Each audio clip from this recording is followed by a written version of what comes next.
Hello, I'm Jeff Myers, and welcome to Elgin Today. On this edition, a great weather day for the historic 40th Annual Elgin Valley Fox Trot on Saturday, May 27th. We will talk with a man who ran the first trot back in 1978, also an Elgin lady who's participated in 34 10-mile runs, and this year's 10-mile winner comes from the Netherlands. He moved to South Elgin some 6 months ago. Civil War reenactors will use this land near the Elgin Mental Health Facility along Route 31 as a part of the Elgin Civil War experience. On June 10 and 11, we'll have the details. The Cresmere Building at number 1 Douglas Avenue is a beautiful site outside and inside for the annual Mayor's Awards for Preservation. The Mayor David Kaptain segment this time originates from Elgin Community College. Elgin Today travels back to the 1960s as part of a benefit for the Senior Service Associates. And attending this event, City Manager Rick Kozel in his 60 stylings. We'll have these stories and more on this edition of Elgin Today. Mother Nature deserved a medal for the great weather provided on Saturday, May 27th for the 40th Annual Elgin Valley Fox Trot. We found one runner who had history with the trot. Keith Duncan, you ran the very first Elgin Valley Fox Trot. I did in 1978. Tell me about that. Well, it was first time running. I was 18 or 19, and I was into the running craze at the time, and ran all over the area to run, and loved it. Thought, wow, what a great town this is. You were just out of school? Yeah, I was just out of school, and then I moved away from the area for 10 years and came back because when I was running this the first time, I was like, oh, this is a beautiful town. And thought, well, and then here I am. And I've ran every year ever since. I was not from this area, I was from Des Plaines, so I drove out here for that. And then since in 88, then I came out here to work, and we lived. And so the trot really pulled you in 78, 10 years Absolutely, later. Yeah. And an Elgin lady, Rhonda Brandis, told us when her Elgin Valley Foxtrot history began. May of 1981. Every year since? Not every year, but today was my 34th. Oh, congratulations, 34 out of 40. Yes. What was your time today? I didn't quite catch it. That's all right. What did you run? The 10 mile. I've always run the 10 mile. Even last year when we didn't have Well, last year you didn't have it, so I had to do the 10K. Always the 10 mile. You've done it every year except a couple exceptions since 81. Congratulations. Yes, thank you. It's been fun all the years, hasn't it? Yes, one year Cherie Murphy collected all my t-shirts. Might have been for the 35th year. Yeah. Well, good. Well, you're a historic figure here on the 40th anniversary. And this year, the 10-mile winner recently traveled quite a distance to become part of this country and part of the Elgin Valley Foxtrot. It's the first time I participated in this race, as I moved over to the United States only 6 months ago, so it's the first time I participated in this one. Where'd you move in from? I came from the Netherlands. And you ended up in South Elgin, is that right? That's right, yeah. How'd you hear about the Elgin Valley Foxtrot? Well, actually, I found it on the internet, so I was looking around for some nice races, and then I happened to see this one, which is nearby my home, so I liked to come over here and do this race as well. Also, the 2-mile walk for a cause was well received as always. Great history, great stories, great weather, all part of the 40th Annual Elgin Valley Foxtrot. Our second story this month brings us outside on a windy day it is, but we are so proud to have Barb Kaselica here when we talk special events for the city of Elgin. You are the lady, my dear. Well, thank you. We've got the Civil War experience, June 10 and 11. This will be so exciting. It will be. As you stated, it's June 10th and 11th. On June 10th, that Saturday, it's 9 to 5, and on Sunday, it's 9 to 4 here at the Elgin Mental Health Facility. It should be great. Each day, $5 you mentioned each day for admittance. Parking should be an issue.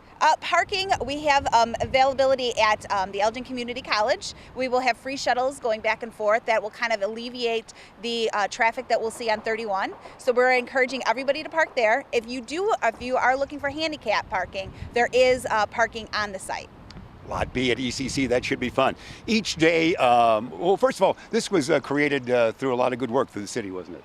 Yes, actually one of the city employees is a reenactor and got the city involved. John Brees. And, Yes, yes. He's got the great uniform, and he's done many, hasn't he? He has, and he's been able to recruit almost 500 reenactors at this point. If you've ever done the Civil War reenactment, John knows them because they'll be here on this one. So it should be a big crowd. We'll have exacting battles, will we not? Each day. Yes, you can actually visit this city's website, cityofelgin.org/Civil War, to find out what the battles are and then the schedule for the day. And you know, the Cubs are the world champions, but we played a kind of a game of baseball in the Civil War. They're going to have that.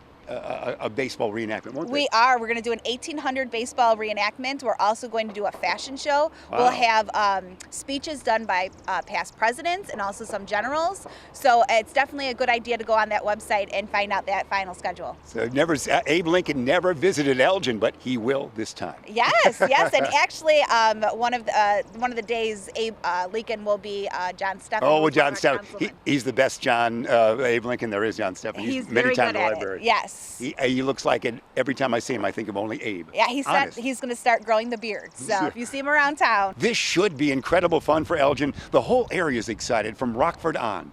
Yes, we're hoping for a big crowd. We recommend that everybody brings their chairs and comes early for a good spot. All right. Again, it's June 10 and 11. You said 9 to 5 on the Saturday, 9 to 4 on Sunday. Is that Correct. And the battle on Saturdays at 1 and the battle on Sundays at 2. All right. Can we come out in our Civil War garb? Absolutely. Come out and just enjoy the show. You'll have food vendors? We will have food vendors, and we'll have sutlers too. Vendors who, back in that time period, who sold leather goods and that kind of stuff. No. Yes. So I can have beef jerky for lunch? I don't know if that's the case, but... Settler, so we're going back in time as well. Yes. And of course, Elgin created pasteurized milk, so we're going back in Elgin's time almost. And as you said, that the Elgin History Museum is involved, and they will have a dedicated booth just to talk about the Elgin and how it relates to the Civil War. Civil War capital of the world. Elgin, Illinois will be on June 10 and 11. Nicely done on that, Barb Kaselica. Thank you very much. We say hello to Mom as well. Hi, Mom. All right, that's our moment. We're waiting for the Civil War experience. We'll see you there.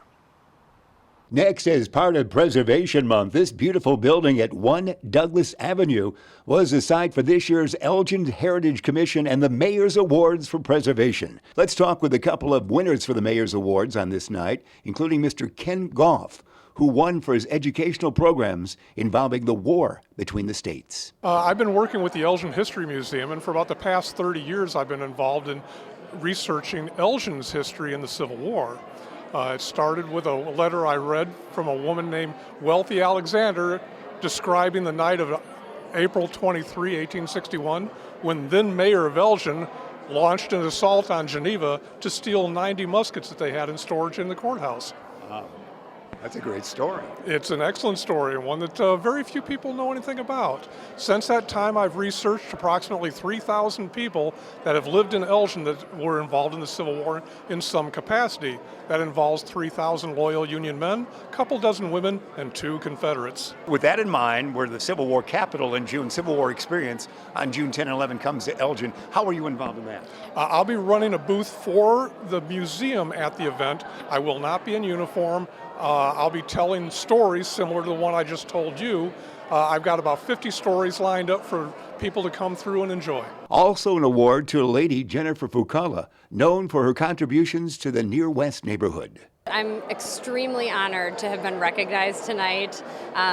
You know, the Near West neighborhood, promoting the history of the Near West neighborhood is very important to me, being that I live there, and you know, it's really just a part of my everyday life, and I want to share that with everyone around Elgin, and you know, with my neighbors.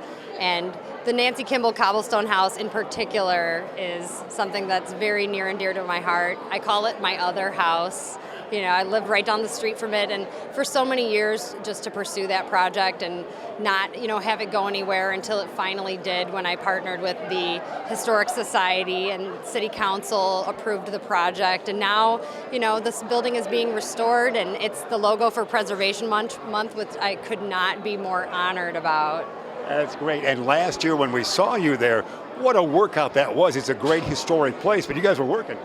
Yeah, there's been a lot of volunteer projects. You know, we do landscaping there. We have, you know, had volunteers moving rocks and putting up fences and all the things that they can help with at this stage of the project. Still at the Mayor's Awards, we've run into Fire Chief Dave Schmidt. Dave, how are you? Good evening. Good. I'm doing very good. Thanks. How about you? What a gathering this is, isn't it? You know, this is a tremendous gathering. This is such a special time to, when you look at the awards and the recipients and the hard work they've done, just the dedication to the city, and it just shows what a beautiful city we have and such diversity in the housing stock, and to really celebrate those older homes and kind of show how they used to be a long time ago. They're certainly not building that way these days. No, not really. The Cresmary building and room up here on the third floor is incredible, isn't it? It is. It's a beautiful space. You know, it's got the open architecture. This was actually a location of the lawyer building fire. We had been rebuilt about, I think, 15 years ago. But yeah, it's a beautiful spot, beautiful view of downtown. Tell me what's going on at the fire department. Congratulations. Of course, you took over last year and things have gone well. Yeah, thank you very much. It's been almost 6 months. Our big initiative, a couple of initiatives. The first one is we just purchased a fire engine. So went down, started that design work. That'll be done in December. And then our other big purchase is the replacement of our breathing apparatus. Those were 15 years old.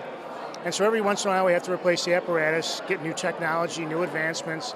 And these, technology changes in the fire service for us too. These new air packs, they've got a heads-up display so you can see your air amount in your bottle without looking. It can send your air levels back to the command post so they can check in on you.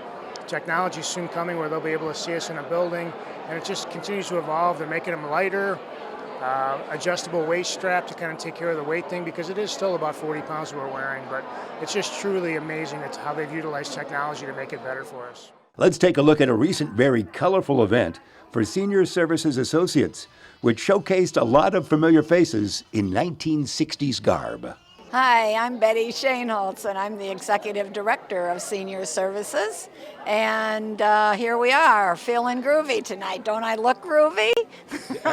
Senior Services is having their annual fundraiser here in Elgin. And the theme is the 60s, feeling groovy, and that's why I'm dressed like this. And obviously, I went through the 60s, and I enjoyed it a lot, and I'm starting to enjoy it even more today. It's a great opportunity. And as far as our fundraiser goes, this is a great opportunity for us to get together.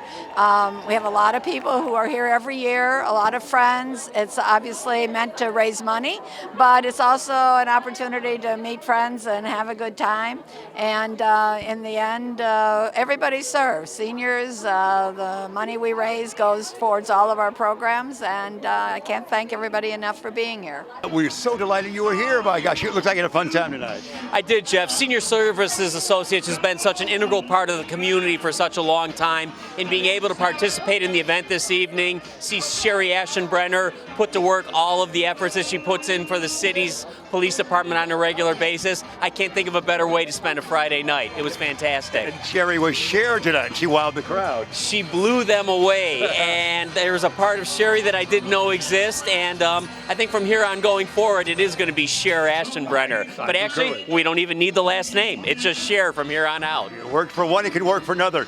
Police Chief Jeff Sabota was here as well. He was. I mean, Jeff and the police department has recognized the importance of having the outreach with the senior community for a long time. And our ability to communicate and have a relationship with them on a continuing basis is one of the things that I take particular pride in coming into the service as a city manager. A 60s theme tonight. Can we show your outfit? You can do that.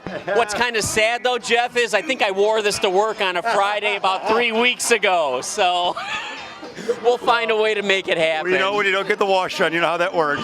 We're so delighted you came out tonight. Thanks, Jeff. Appreciate being here. Thanks for talking to me. It's time for our segment with Mayor David Kaptain. And Mayor, you've got us traveling once again today. Good morning, Jeff. Yes, we are. We're out at the beautiful campus of Elgin Community College. And with us today is Peggy Heinrich. Peggy, I can't remember your title, so please refresh my memory and the audience's memory. We know you're important. I'm the Interim Vice President of Teaching, Learning, and Student Development here at the college. Wow. It's a long one. Yeah, no wonder, yeah. Yeah, no wonder. And, one of the reasons I came out here and we do things, the program is about organizations in Elgin that are unique.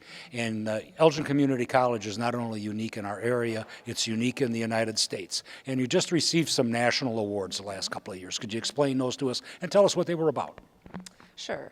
In 2013, the college won a Bellwether Award for our Alliance for College Readiness, which is a program we've been running ever since, where we work with area school districts It's very faculty-driven, where the faculty from the college work with faculty from the high school districts to align outcomes and ensure that students are really college-ready when they arrive at the college.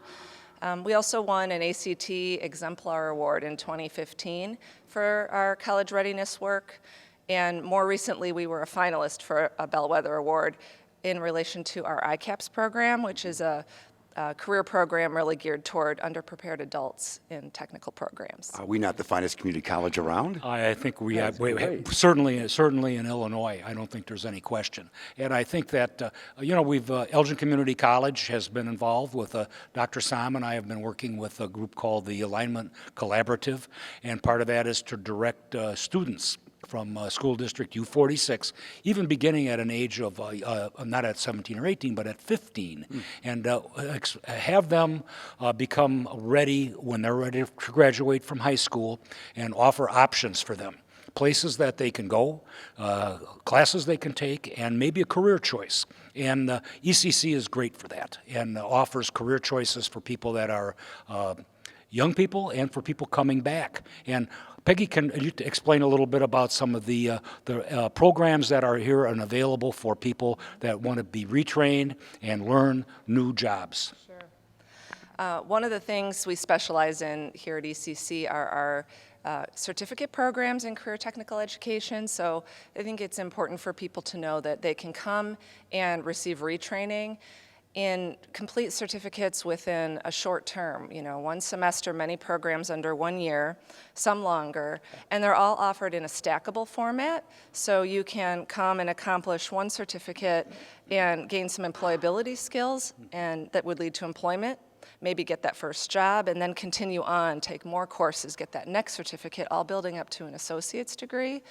So those are available in so many areas, in healthcare and manufacturing, in areas of high demand for employment in our district.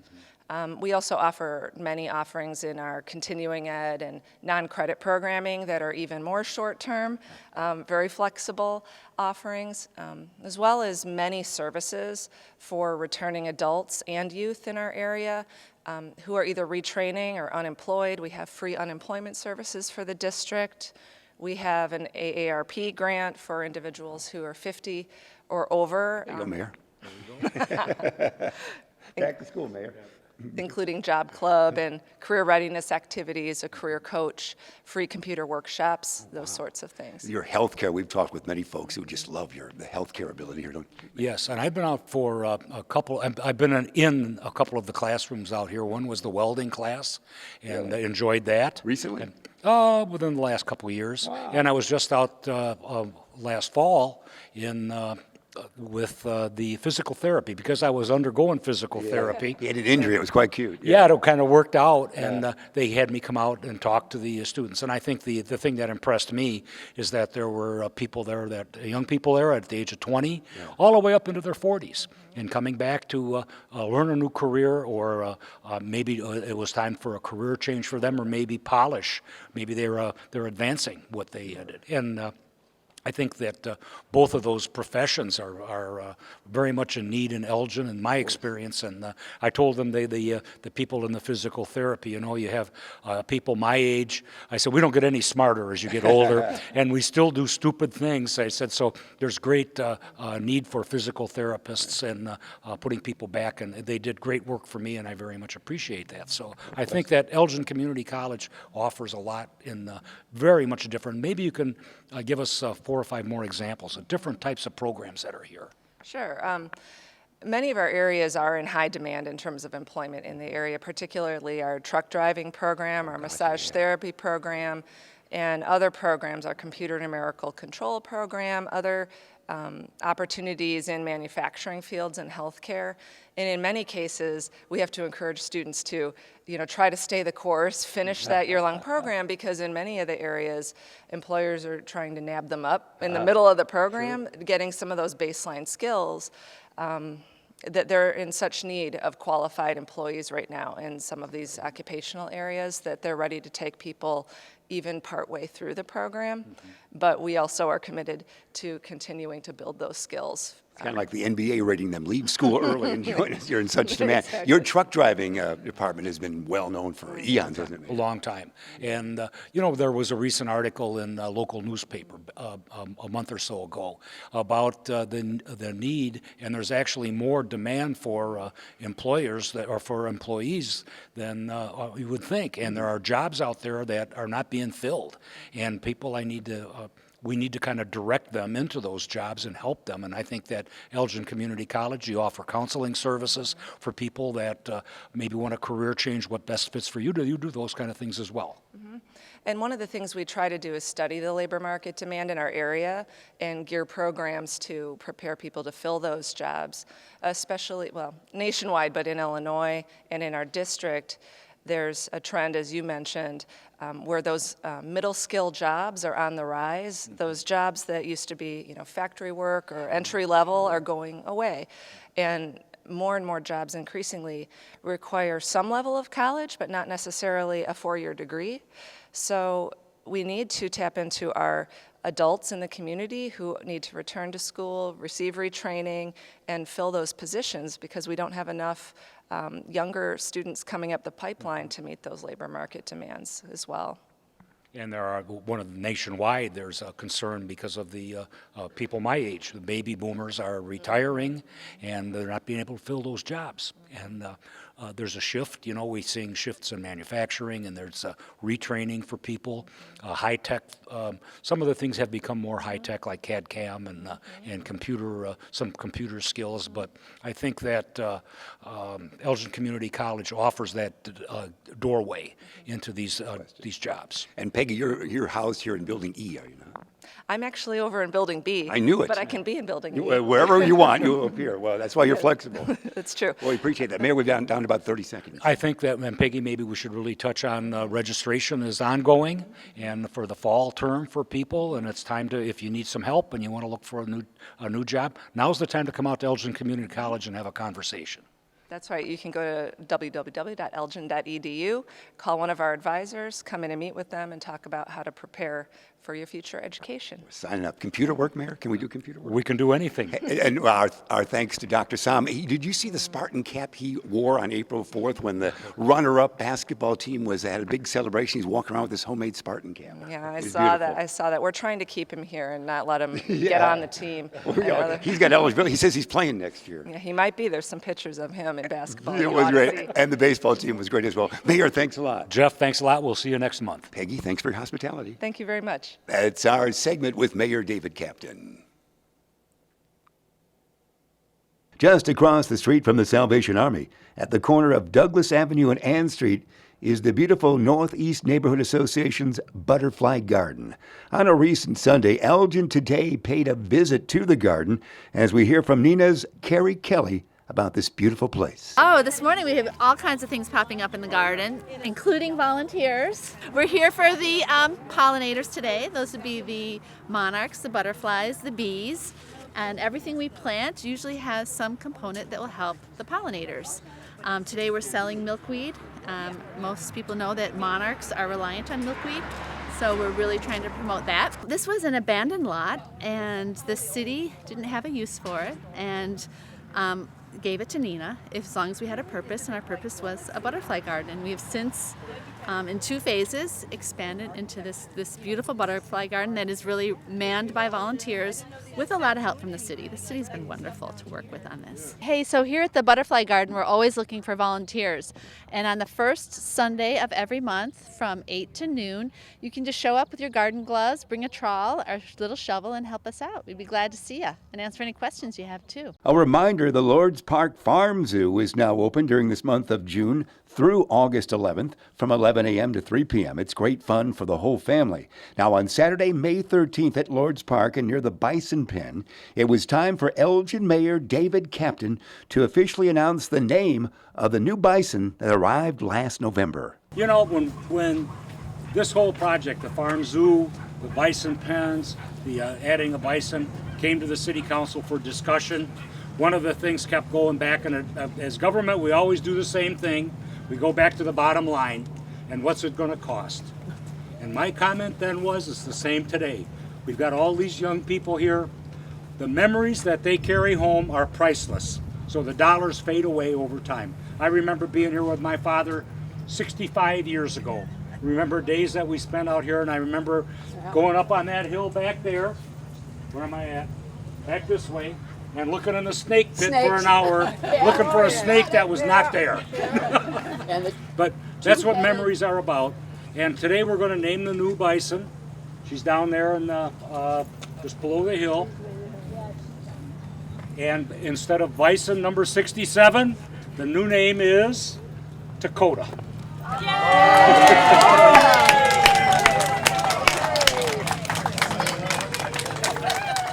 Voting took place by you folks online during the month of April, as Terry Gable, president of the Friends of the Lord's Park Zoo, tells us about the good number of folks who voted. Yes, Jeff, we were really pleased with the number of votes that we got. We got 1,149 votes from the community. Almost 50% of those went for the name Dakota. And Dakota, as you can see, is laying down there enjoying the sand pile. Our final story for this month, we're so excited to have Jeff Allison with us. You're a part of the wonderful July 4th parade we have every year. This is exciting. This is the 21st parade. 21st parade, and I think it's about the 15th that I've been involved with. That's great. Yep. You go way back with that. That's wonderful. I started back when Norma Meese was with the DNA, and started with her. And the first year I was just a grunt. And then that's probably in the next 4 or 5 years I was in charge of getting paid talent. And then from there on they suckered me into being chairman, and now I'm still chairman. Congratulations. City of Elgin, of course, strongly involved in it this year, as they always are, but you've been around so long, you know that we'll have the Jesse White tumblers, the great talents that we bring out. We have the Jesse White tumblers, we have the BMX bikers again. Matt and his group are coming back. They've really expanded their repertoire. They're even going now worldwide for tournaments. Really? So they'll be a real good group to have. The Spanish horse group, the dancing horses, will be back. Ballet Folklorico will be back. Funny little people? Funny Little People will be back, 2 of them. And also 3 high school bands. Larkin, Elgin, and Streamwood will be here. Oh, the parade is so much. We've enjoyed all of it, and every year is so exciting, so it's great. It'll start sharply at 9. Right. It starts at 9 o'clock with the national anthem. We usually do an anthem at both ends of the parade. Mm-hmm. And then we'll actually, before the start of the parade, even I believe they're going to be having the pet parade as well again. So that's probably 5th or 6th year we've had that. That's probably as much as 8 years for that. It might be up to 7 or it could be. 7-ish. It could be. That's a great start. That's for the folks right here. So that's wonderful. The parade itself, as we're right on the scene right now, as you can see behind us, right on Slade and Douglas, and comes our way, and that's where we have all our broadcasting equipment here. Correct. It is so much fun, isn't it? Yeah, it's a great time. We always enjoy it. It draws huge crowds, probably some of the biggest crowds in the Chicagoland area. Gosh, you could put great numbers up to 15,000 people. Oh, imagine over 20 years we've attracted all those folks to our area. Right. No, it's been a great parade. We're looking forward to that. As always, we enjoy that very much. Anybody else? Did we leave anybody out? Well, our thanks to Barb Kaselica, for one thing, putting on a great show this year as well. Yes, it's the city is doing this now. It's been quite a while since the city did the parade. Yeah. DNA has had it for a long time. And before that, and the first ones in 97, 8, and 9 were basically neighborhood-driven. Correct. That's right. Cassandra Skidmore and crew. Right. That's correct. And Kyle Bald, our good friend. Kyle was with us on the committee in the early days when I was there. And now I guess he's working with you this year on our announcing. We'll make the announcement right now. He's come full circle. Community man Kyle Balt in the booth with me, for heaven's sake. So I run the course and he'll be in the booth. There you go. That's for the cable television. It'll be fun. We appreciate the Jeff Allison. Great work on this. We're looking forward to July 4th right here, 9 o'clock start for the annual July 4th parade. Perfect. Thanks It'll be great. Thanks, right. Jeff. You're not one of the funny little people, are you? Always. He's too tall. You know me. I'm always a funny person. You're too tall. We'll see you on July 4th. You can learn more about the information you saw here in Elgin today or about city services, programs, and events by going to the Elgin website at www.cityofelgin.org. And now the City of Elgin has a 311 contact center. Elgin 311. Call, click, connect by calling 311, the city's information and request resource. For everyone here at Elgin today, I'm Jeff Myers. We'll see you next time.